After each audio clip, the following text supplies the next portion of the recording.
নমস্কাৰ বন্ধু বান্ধৱীসকল, কেনে আছে আপোনালোক? মোৰো ভালেই। আজি পুৱাই পুৱাই ভাবিলোঁ এটা চব্জি বনাই দেখাওঁ বুলি আপোনালোকৰ আগত। এয়া দেখিছেনে কি? এয়া মই অলপ ঢেকীয়া চব্জি আছিলে ঘৰত, তাকে বনাওঁ বুলি ৰাতিপুৱাই ল'লোঁ, আপোনালোককো শ্বেয়াৰ কৰোঁ বুলি। মইনো কেনেকৈ বনাওঁ চব্জিটো তাকে অকণমান দেখাবলৈ বুলি লৈছোঁ। চাই থাককচোন এই চব্জিকণনো কেনেকুৱা হয়, আপোনালোকেও বনাই খাই চাব। মোৰ ষ্টাইলটো কেনেকৈ বনাওঁ, আপোনালোকেও কেনেকৈ বনাই কমেণ্ট কৰি জনাব। এতিয়া দেখিছেনে? চাই থাকক আগলৈ। কৰি ধুই ৰাখিছিলোঁ। এতিয়া মই এটা গামলাত চব্জিখিনি কাটি লওঁ। আপোনালোকে কেনেদৰে কাটে, মই এইদৰে কাটি লওঁ। কাটি মানে হাতেৰে টুকুৰা টুকুৰা কৰি লওঁ।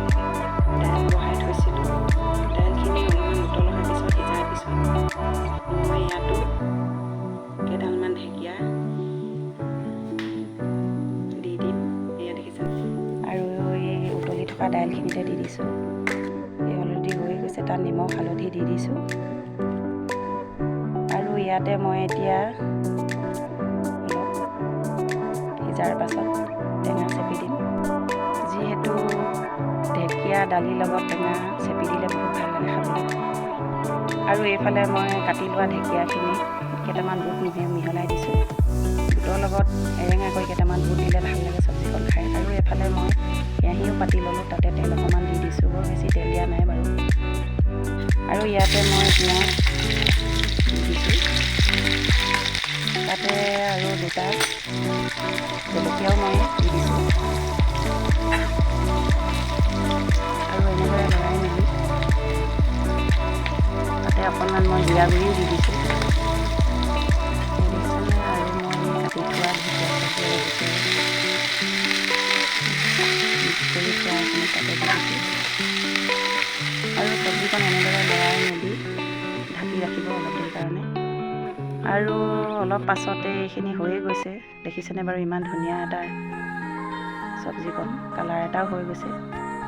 এয়া দেখিছেনে? সিজিয়ে গৈছে। এনেদৰে আপোনালোকেও বনাই খাই চাবচোন। আৰু চব্জি হোৱাৰ পিছত মই আন চাইডে এইফালে দুখন পাপৰ বনাই ল'লোঁ ভাতৰ লগত খাবৰ কাৰণে। এইফালে হৈয়ে গৈছে বাৰু। আৰু মই আমাৰ যিহেতু দুজনে আছোঁ, সেইকাৰণে দুখন থালি ঠিক কৰি ল'লোঁ ভাত খাবৰ কাৰণে। এয়া দেখিছে আপোনালোকে, এটা চিম্পুল ভাতৰ থালি হয়। এনেদৰে খায়ো কেতিয়াবা ভাল লাগে, আপোনালোকে বনাই খাই চাবচোন বাৰু। ঢেকীয়া চিম্পুল চব্জি। আৰু অকণমান আচাৰো লৈ ল'লোঁ আছিলে কাৰণে। এইফালে ঔটেঙা আচাৰ লৈ ল'লোঁ। আৰু এইফালে আমাৰ ৰেডি হৈ গৈছে ভাতৰ থালি। যদিহে মোৰ ৰেচিপিটো ভাল পাইছে চাই, এটা লাইক কৰিব, কমেণ্ট কৰিব আৰু ছাবস্ক্ৰাইব কৰিব।